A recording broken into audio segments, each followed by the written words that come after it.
Yo, what's up guys? Today I'm bringing you an Inzektor deck profile for the September 2012 format. Lots of people think Inzektors aren't so good anymore because you've only got one Dragonfly and one Hornet now, but as people are doing this, people are starting to put more Maxis in than Veilers, and lots of people don't even use Veilers anymore, and the only thing that really did stop Inzektors were the effect Veilers and Fiendish Chains and stuff, and which literally no one's playing this format. So yeah, that means that they're good. Nobody expects them, and as Billy Break top 8'd in the YCS, I think someone could win a YCS easily with Inzektors because they're still really good. You only need one Dragonfly and one Hornet to do the combo. If you do that, then you'd win still. So we'll start the main deck. 3 Centipede. I would not play Inzektors if there was 3 Dragonfly and 1 Centipede, simply because the Centipede I think is better than the Dragonfly, as it is your searcher. It is your main searcher, and it can search for any card like Ladybug, which makes me go into good rank 5s like Tyrus and Adrius, which means and those are really hard to come by lots of decks. So yeah. Play 2 Gigamantis. I used to only play 1, as everybody did in the original Inzektors, but I think 2 I preferred. I took 1 Inzektor as Excalibur for the spell card for another Gigamantis, just because I think it's a bit better. It makes my monsters 2,400. If I open up Gigamantis and Ladybug, I've got 24 bees on the field there without doing anything. So that's really good. I play 1 Dragonfly, 1 Hornet, because you're only allowed 1 of each, sad face. Then we play 2 Card Troopers. I'll explain later on why I use 2 Card Troopers, but for now, I use 2 Card Troopers just because I can luckily mill, like a fluke mill my stuff into the grave, like my Hornet or something, and then reborn it, and I am playing 3 Call of the Haunters in this deck. I'll get to that later. Also, we're playing 2 Mystic Tomato just because you need to search out for your combos early game. Opening this is never a dead draw. Plus, Mystic Tomato literally makes Dark Arm live at all times, because you almost got 3 Darks in the grave from Mystic Tomato in the beginning without doing anything. Of course, playing 1 Sagan, no Tour Guides or Night Assailant and Tour Bus or whatever, just because it's not as good in this format as it was last format, and Mystic Tomato just searches out, so Mystic Tomato I feel was better. Then I don't play Maxi, I play 3 Effect Veilers just for the mirror match, and also because Effect Veiler in my opinion is better than Maxi. Although Maxi helps you draw, Effect Veiler stops. It doesn't give players like wind-ups the option to go to. It doesn't give wind-ups the options. Wind-up players to choose whether or not they want to carry on. It just stops them and says, no, you're not doing anything else. That's why I prefer Effect Veiler, but Maxi is good against wind-ups, but I don't like it that much. So I play the Effect Veilers, and also, as I mentioned before, it's good for the mirror match. Onto the spells. For our draw engine, we are playing 2 Pot of Duality, just because you're only allowed 2, and 1 Law of Darkness. I still like a Law of Darkness. I think it's still good in the game. If I draw into my Mystic Tomato late game and I don't need it, I've got all my combos set up, I'm just looking for 1 more card to OTK them, I can just play a Law and I can pretty much guarantee a victory. And as I mentioned earlier on, I'm playing 1 Excalibur because I play 2 Gigamantis, because I prefer 2 Gigamantis. Although this has a recycling power, Gigamantis, that allows you to special summon from the grave as well. Gigamantis helps you OTK, Excalibur helps you recycle your plays, in my opinion. 1 Creature Swap. Oh my god, this card is so fun to play. First turn, this is so good if your opponent goes first. They summon a monster. Alright. You summon, let's say you're playing Dino Rabbits. They summon a monster like Dolka. They summon Dolka first, because that's what most Dino Rabbit players do first. Dolka or whatever, yeah. And then you summon Mystic Tomato, play Creature Swap, get that Dolka for the rest of the game, which is a freaking epic card against Dino Rabbits itself. and then you can attack your Mystic Tomato, make them lose life points. And plus then you get to summon a monster and set up for your Inzektor plays with a Dolka on the field. Just freaking epic. Then we're playing one lands, I think it's just a teched in lands just so it can stop like Bottomless, Mirror Force and everything like that. Play one Book of Moon. I don't know why lots of people aren't playing Book of Moon anymore. Stops Xyz, stops billions of stuff as well, as far as I'm concerned. Then we got Staples. We're still playing 3 MSTs just for back row hate and stuff, like Shadow Imprison and Mirror, just in case if anyone plays them. 1 Heavy, 1 Reborn, and a Dark Hole. That's very standard for spells and spells and monsters. Now on to the traps. We are playing the Solemn Trio, because you kind of have to play the Solemn Trio nowadays. And then, yeah, Solemn Warning, Solemn Judgment, no need to explain that. 2 Torrential Tribute, and finally, 3 Call of the Haunted, just like Billy Break. Oh my god, guys, this card is freaking epic.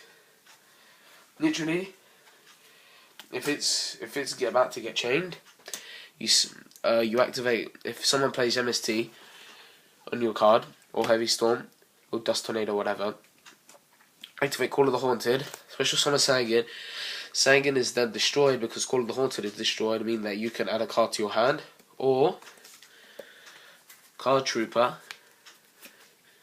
Do the same thing if someone destroys it, or you can just activate it yourself. When Card Trooper or Call of the Haunted will be destroyed, you will draw a card. So you can either draw a card or add a card to your hand. That's why I love Call of the Haunted. You already need like 2 Call of the Haunted for Inzektors, and then original Inzektors, and I decided to put a third one in like Billy Break because he inspired me, and I think it's a really good tech choice. Alright, onto the extra deck. Oh, I am missing 2 Levia Sea Dragons just because it's in my Dino Rabbit deck, which I will be profiling very soon, but yeah. Excuse that there's no Levia the Sea Dragon, but that's the only thing that I really don't need. Number 12, Crimson Shadow. I love Billy Break's idea of this because you can instantly deattach your monster, send it to the grave, and restart your combos off next turn. 2 Adrius. Now Billy did regret playing 1 Adrius. Not playing 1 Adrius. I'm playing 2 Adrius and 2 Tyrus, just because I often need to go into more than one, and I can often make more than one. I don't like the Extra Stag. I don't think it's that good of a card early game. I think Tyrus and Adrius early game, it's just a game changer, to be honest. It literally locks down your opponents for like 2 turns, and that's all I need to set up all my combos and OTK them with Inzektors. Then I play 1 Utopia and 1 Mage Stroke, just because I do run 2 Mystic Tomatoes, and I can always Monster Reborn and Mind Control. You never know what the situation is these days, so I always play 1. 2 Zenmains. Because 2 Zenmains are epic. 1 Tempo, just a classic, in like every rank 3 now because of Zenmains. 2 Leviathan. I prefer Leviathan over Giga Brilliant. I don't like Giga Brilliant because when it's on its own, it's quite whack in my opinion, but Leviathan Dragon, when it's on its own, is good. Air Shark. This card is actually good because I play Dimensional Fisher in my side deck, and I actually won a game where they've been on like 500 life points left, and I just summoned that, and they had like some massive beater on the field, and I won. So yeah. I play another Degen monster just because it can go up to 3,000, get over any tough monsters I struggle, like Red Eyes, Darkness Metal Dragon. I'm still playing Chaos Dragon because they are still lurking around. And my favourite tech choice, which is Billy Breaks, I should say, is Gachi Gachi. I play Gachi Gachi because it's a really good card. I can always reborn my opponent's max C's and stuff, and which are pretty dead against this deck. And yeah, that is the side deck. For the extra deck, I play 2 Thunder Kings. No need to explain that. Good against Chaos Dragons, which is probably this deck's worst matchup. I am thinking of putting 2 Doom Caliber Knights in the deck. I don't want to play Doom Cals because Doom Caliber Knight, because the Doom Cal, if I have it on the field and my opponents can't get over it, which is very unlikely, then I can't do my own combos, but with Thunder King I can. However, Doom Cal is a dark, so if I ever dead draw, I can always play a Lord of Darkness, and it sets me up for my Dark Arm Dragon. So I'm still not sure. I'll probably just do Thunder King for now, but I might change it in the future.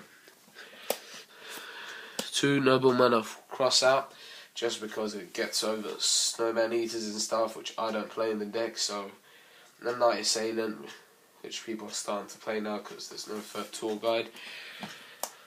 2 System Dan against Gears and Gadgets and Machina decks. I play 3-dimensional Fishers. As I said, I need 2 Leviers in my extra deck. And then yeah, self-explanatory. Dark Worlds, Chaos Dragons. With this, I win easily. 1 Trap Stun, just because I don't like Royal Decree, because I'm playing. I think my traps are quite important. So 1 Trap Stun plus, I could go for game like activate Trap Stun, guarantee that nothing's going to be played. They chain it, and then I can chain them with like my Judgment. I know that I'm not playing Starlight Road just because I don't like it in the Inzektor deck. Because I know what, I just don't like it that much. And I'm not playing a BLS in the main deck because I don't think that, although I am playing an Effect Veiler, I have to banish my cards, and I don't always like banishing my cards to special summon it, especially early game if I draw it, and it can be a dead draw, so that's why I don't play. 1 Needle Sealing, just because I like it. It actually does work against wind-ups, surprisingly enough. It's worked and saved me games. 1 Dark Bribe. Now, this might be a bit controversial, but I like this card. I would usually put it in if someone had a lot of back row. Literally, wind-ups, those 3 cards right in front of your face are so good against wind-up. Trap Stun stops all the traps. Needle Sealing, Dark Bribe just for extra protection. Not to mention I am playing 2 Dust Tornadoes, so that's how much back row hate I have. So literally, if I side in a game where they have so much traps and stuff, because some decks play like 15 traps, like in the person who won YCS again with Gemini Sparks, he played like every single trap possible. He played like 2 Bottomless, 2 Dimensional Fisher, 2 Warnings, Judgment. No, he didn't play Judgment, he played Starlight Road. So if I'm ever playing against I did that much, I would side in 2 Dust Tornadoes, a Trap Stun, and a Dark Bribe, just because those wreck the deck. And I'll probably side out like an Effect Veiler and some other stuff. But siding is very important in this deck, and it's one of the key features. So I hope you guys enjoyed the deck, and if you did, please can you thumbs up the video and leave a rating. And there's the Mighty Hornet. Anyway, just watching, guys. Bye.